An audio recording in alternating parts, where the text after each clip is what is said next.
KOA Campgrounds. What's the big deal? Are they a great place to stay, or are they overpriced sardine cans? We're going to get into all the nitty-gritty about camping at KOA Campgrounds and some things that people might not know about in this video. This is RV Miles. Hi everybody, welcome back to RV Miles. Today I wanted to dive into the largest campground chain in North America, KOA. A lot of people have opinions on KOA campgrounds. They're too expensive. They're always charging extra. Their sites are too close together. They're okay, but they're reliable. You have to buy a membership to use one. They're always by the railroad tracks, whatever it might be.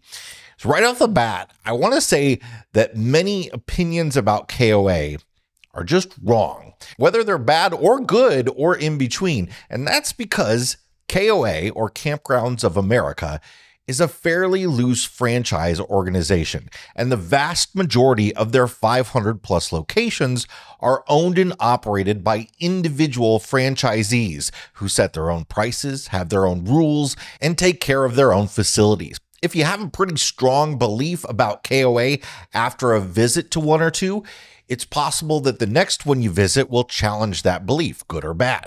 I think KOA Corporate operates less than 20 of their locations overall, so most KOAs are run by small local business owners. KOA campgrounds have been around for over 60 years, and its founding was really the invention of the modern commercial campground. In the early 1960s, Dave Drum noticed an abundance of station wagons and early model RVs overnighting on the side of the road or in church and retail parking lots.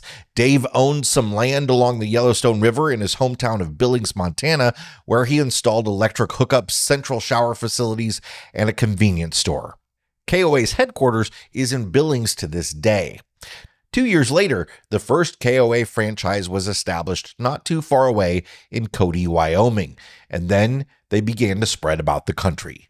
Dave collaborated with a local artist to create the iconic KOA logo, which has never changed.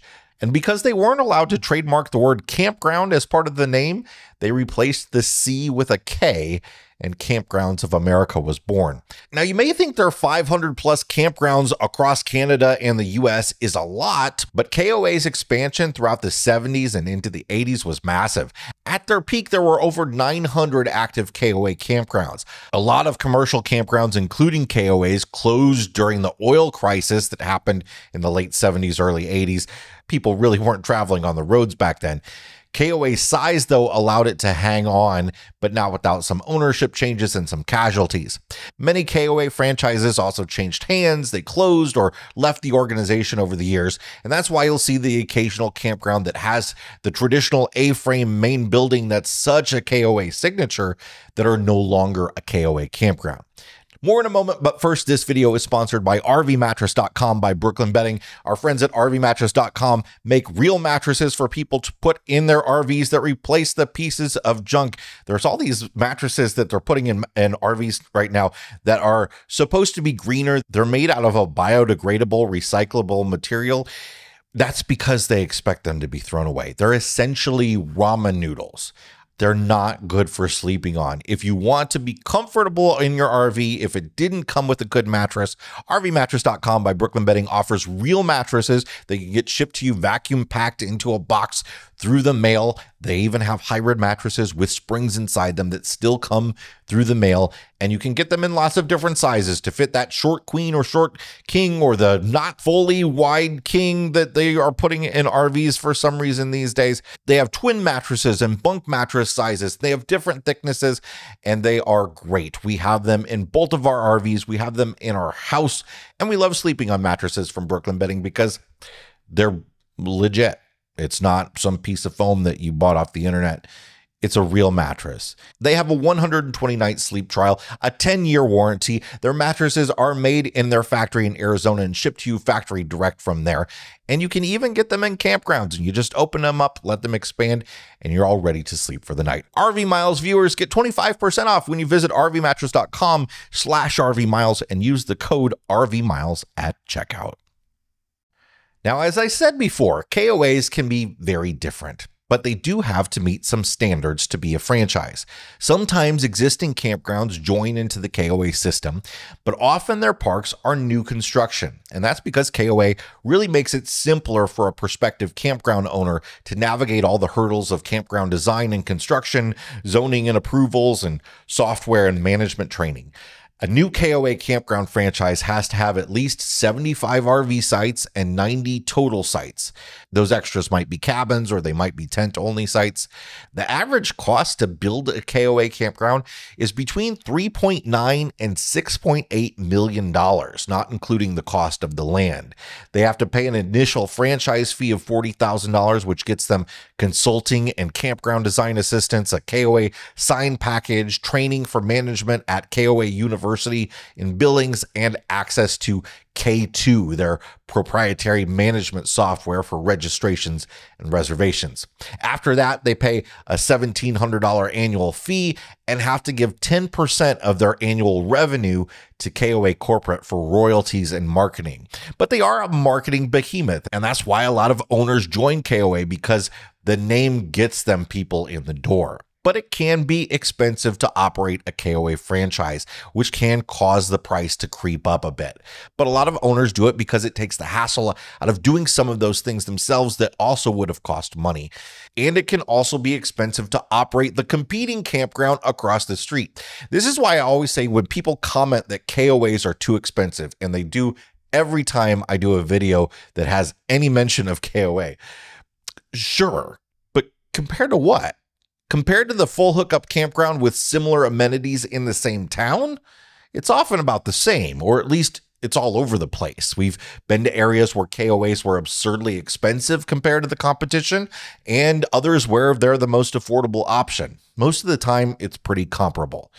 I think a lot of people, especially when they're new to camping though, really like to go to KOAs because they think they're going to get at least a base level of customer service and amenities. There's a lot of people that say, I only camp at KOAs. There's a lot of like Canadians that come down to the US and they plan their entire trip based on going to KOAs because they feel like they know what they're going to get. But the problem is with KOAs, since it's a fairly loose franchise, that's not exactly true. We've been to some absolutely terrible ones, some great ones, and everything in between. That said, KOA does monitor their campgrounds, and they do expect their owners to live up to a certain level of quality.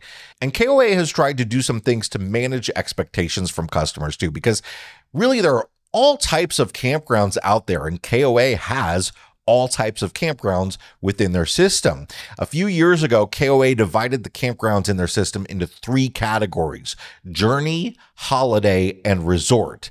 KOA Journey campgrounds are at a minimum sort of the overnight stopover style. That doesn't mean they can't be a great base camp, but they don't have a lot of frills. They're supposed to have pull-through RV sites, 50 amp electrical hookups, premium tent sites, clean bathrooms with hot water, laundry facilities, a playground, and a KOA store. A KOA Holiday throws in cabins into the mix, along with patio RV sites and facilities for group meetings. A KOA Resort will have some combination of additional amenities like a dog park, a restaurant, a game room, a pool, mini golf, fishing, etc. So for an owner to get into those categories, sometimes it can be an expense. So if you want to be a KOA Holiday, well, you got to build some cabins. You've got to build these patio RV sites, and that can add to the overall cost of running a KOA. And of course, that can add to the cost of you visiting a KOA.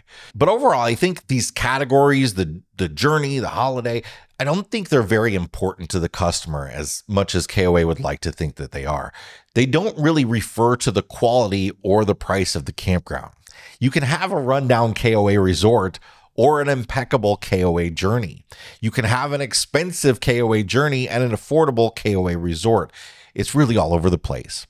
KOA offers a loyalty program called KOA Rewards. A lot of people wonder if they should buy into it when they start out RVing. It's $36 a year, and it gets you 10% off stays at KOA. So really, it's just a math thing. If you expect you'll recoup the $36, you should buy it. If not, there's no reason to.